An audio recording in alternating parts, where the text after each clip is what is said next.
Assalamualaikum warahmatullahi wabarakatuh. Saya Siva Maharani dengan NIM 5522000107. Baik, dalam kesempatan kali ini saya akan membahas mengenai teori akuntansi dari chapter 11, yaitu mengenai earnings management atau dengan manajemen laba. Pendahuluan dari chapter ini adalah Scott mendefinisikan earning management sebagai pilihan yang dilakukan oleh manajer dalam menentukan kebijakan akuntansi untuk mencapai beberapa tujuan tertentu. Konsep manajemen laba menggunakan pendekatan teori keagenan yang menyatakan bahwa praktik manajemen laba dipengaruhi oleh konflik antara kepentingan manajemen dan pemilik yang timbul karena setiap pihak berusaha untuk mencapai atau mempertimbangkan tingkat kemakmuran yang dikehendakinya. Agensi teori memiliki asumsi bahwa masing-masing individu semata-mata oleh kepentingan dirinya sendiri sehingga menimbulkan konflik kepentingan antara prinsipal dan agen. Pihak pemilik termotivasi mengadakan kontrak untuk mensejahterakan dirinya dengan profitabilitas yang selalu meningkat. Agen termotivasi untuk memaksimalkan pemenuhan kebutuhan ekonomi dan psikologisnya antara lain dalam hal memperoleh investasi, pinjaman, maupun kontrak kompensasi.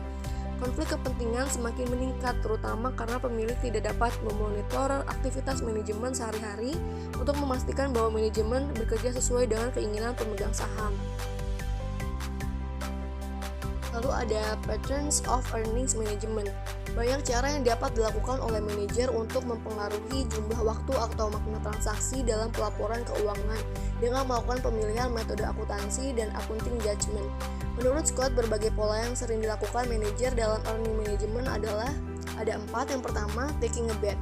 Taking a bet dapat terjadi selama periode yang menjenuhkan atau reorganisasi termasuk pengangkatan CEO baru. Bila perusahaan harus melaporkan laba yang tinggi, manajer dipaksa untuk melaporkan laba yang tinggi. Konsekuensinya, manajer akan menghapus aktiva dengan harapan laba yang akan datang dapat meningkat. Bentuk ini mengakui adanya biaya pada periode yang akan datang sebagai kerugian pada periode berjalan ketika kondisi buruk yang tidak menguntungkan tidak dapat dihindari pada periode tersebut. Lalu kedua ada income minimization. Bentuk ini mirip dengan taking a bet tetapi lebih sedikit ekstrim, yakni dilakukan sebagai alasan politis pada periode laba yang tinggi dengan mempercepat penghapusan aktiva tetap dan aktiva tak berwujud yang mengakui pengeluaran sebagai biaya. Lalu yang ketiga ada income maximization. Tindakan ini bertujuan untuk melaporkan net income yang tinggi untuk tujuan bonus yang lebih besar. Perencanaan bonus yang didasarkan pada data akuntansi mendorong manajer untuk memanipulasi data akuntansi tersebut guna menaikkan laba untuk meningkatkan pembayaran bonus tahunan. Jadi tindakan ini dilakukan pada saat laba menurun dan juga ketika perusahaan yang hampir melanggar perjanjian hutang. Lalu yang keempat ada income smoothing. Untuk ini mungkin yang paling menarik, hal ini dilakukan dengan meratakan laba yang dilaporkan untuk tujuan pelaporan eksternal, terutama bagi investor karena pada umumnya investor lebih menyukai laba yang relatif stabil. Lalu ada tujuan manajemen laba untuk mendapatkan bonus. Dalam penelitian Henley di tahun 1985 berjudul The Effect of Bonus Schemes on Accounting Decision is a seminal investigation of contractual motivation for earnings management. Efek skema bonus pada keputusan akuntansi adalah investigasi motivasi kontrak pengelolaan pendapatan. Henley mengamati bahwa manajer memiliki informasi dari dalam pada pendapatan bersih perusahaan sebelum pengelolaan pendapatan atau laba. Penelitian ini menggunakan pendekatan program bonus manajemen, yaitu bahwa manajer akan memperoleh bonus secara positif ketika laba berada di antara batas bawah dan batas atas. Ketika laba berada di bawah, manajer tidak mendapatkan bonus, dan ketika laba berada di atas, manajer hanya mendapatkan bonus tetap. Alasan bonus, adanya simetri informasi mengenai keuangan perusahaan menyebabkan pihak manajemen dapat mengatur laba bersih untuk memaksimalkan bonus mereka.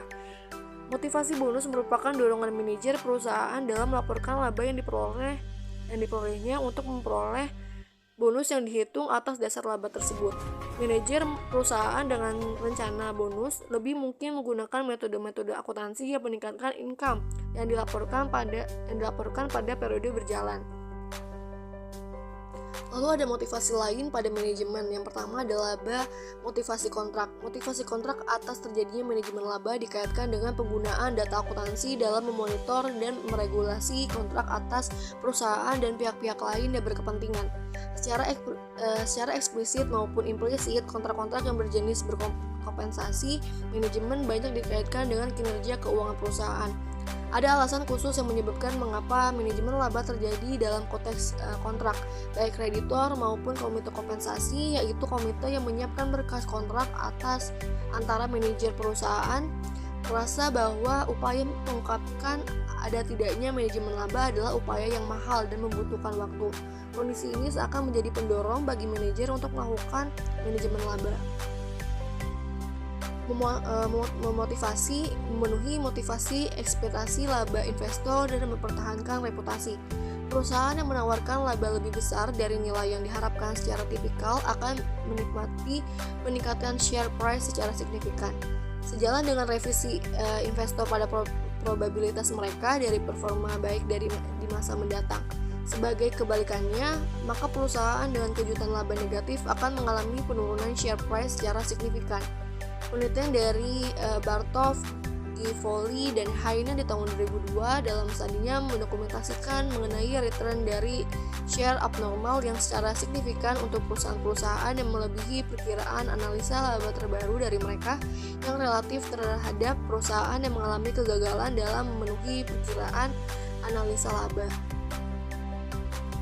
Lalu di sini juga ada pembahasan mengenai Initial Public Offerings. Initial Public Offerings atau IPO adalah penawaran perdana saham oleh yang hendak kepada investor go public yang berminat. Dengan melakukan IPO perusahaan yang awalnya berbentuk privat, maka menjadi perusahaan yang go public. Penelitian Fine di tahun 2007 berdasarkan sampel yang berbeda menemukan bahwa manajer mengelola laba yang tinggi untuk tujuan IPO dan membalikan akrual berikutnya mengurangi laba di masa depan. Hal ini menyarankan investor secara rasional mengantisipasi kehadiran perusahaan IPO yang melakukan earning management dan membangun antisipasi dalam jumlah yang mereka bayar untuk saham IPO. Berdasarkan definisinya, perusahaan yang melakukan IPO masih belum mempunyai harga pasar. Hal ini menimbulkan pertanyaan tentang bagaimana menilai saham dari perusahaan tersebut. Oleh karena itu, informasi akuntansi keuangan yang dimasukkan ke dalam prospektus menjadi sumber informasi yang berguna. Sisi baik dari manajemen laba yaitu membuka komunikasi yang diblok atau terhambat.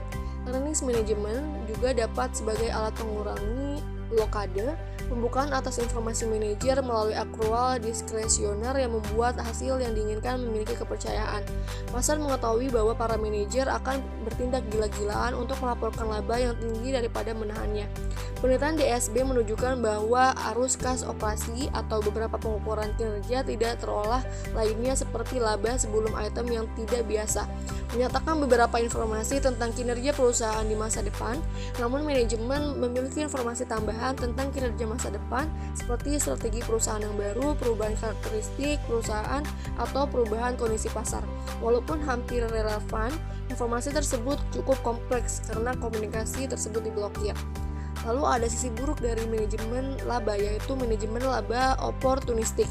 Meskipun teori dan bukti bertanggung jawab dalam mempergunakan manajemen laba, ada juga bukti manajemen laba yang buruk. Dari perspektif kontrak ini merupakan hasil dari tingkah laku oportunistik manajer, kecenderungan manajer untuk menggunakan manajemen laba agar memaksimalkan bonus mereka. Kontroversi muncul ketika manajemen laba dikaitkan dengan moral atau etika. Apakah tindakan manajer melakukan manajemen laba tidak akan menyesatkan pemakai laporan keuangan? Apalagi karena laba merupakan komponen penting yang dipantau para pemakai laporan keuangan, ditinjau dari legalitas, tidak ada yang dilanggar karena pemilihan metode akuntansi, tidak melanggar standar akuntansi yang berlaku, di samping merupakan kewenangan manajer untuk memilih metode akuntansi yang dipakai.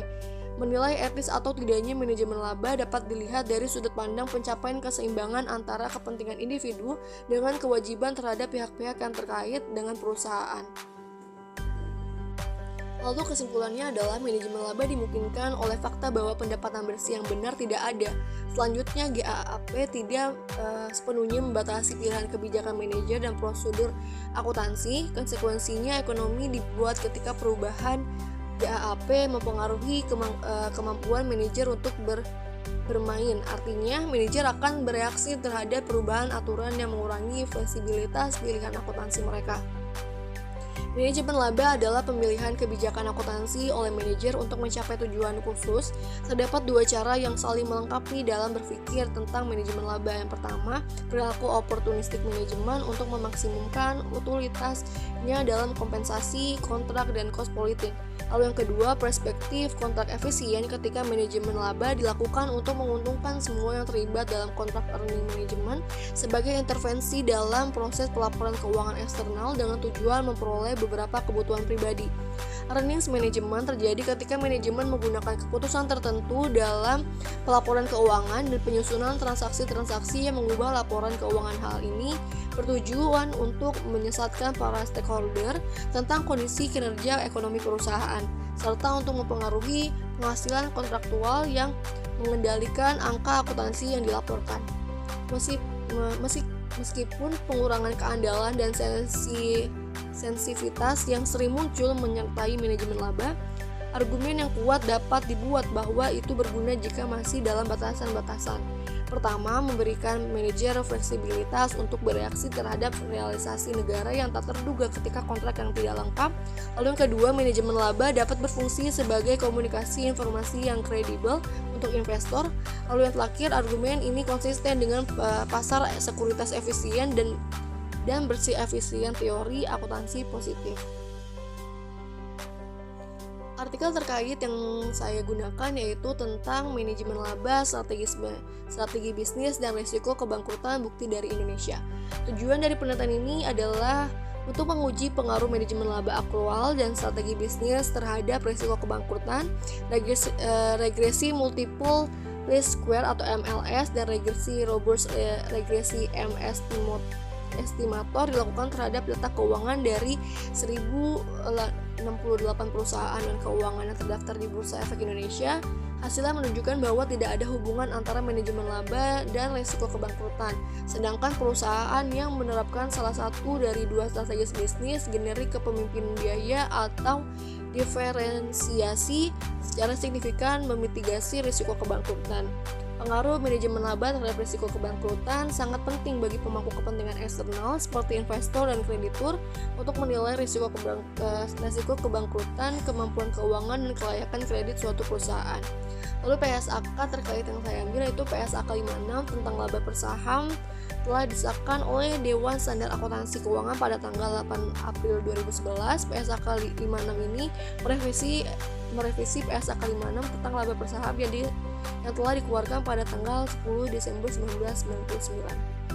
Laba per saham, tujuan dari PSAK ini adalah untuk menetapkan prinsip pembelian dan penyajian laba per saham sehingga dapat meningkatkan daya banding kinerja antar entitas yang berbeda pada periode pelaporan yang sama dan antar periode yang berbeda untuk entitas yang sama. Sekian, hanya itu yang bisa saya sampaikan. Semoga bermanfaat, kurang lebihnya mohon maaf. Wassalamualaikum warahmatullahi wabarakatuh.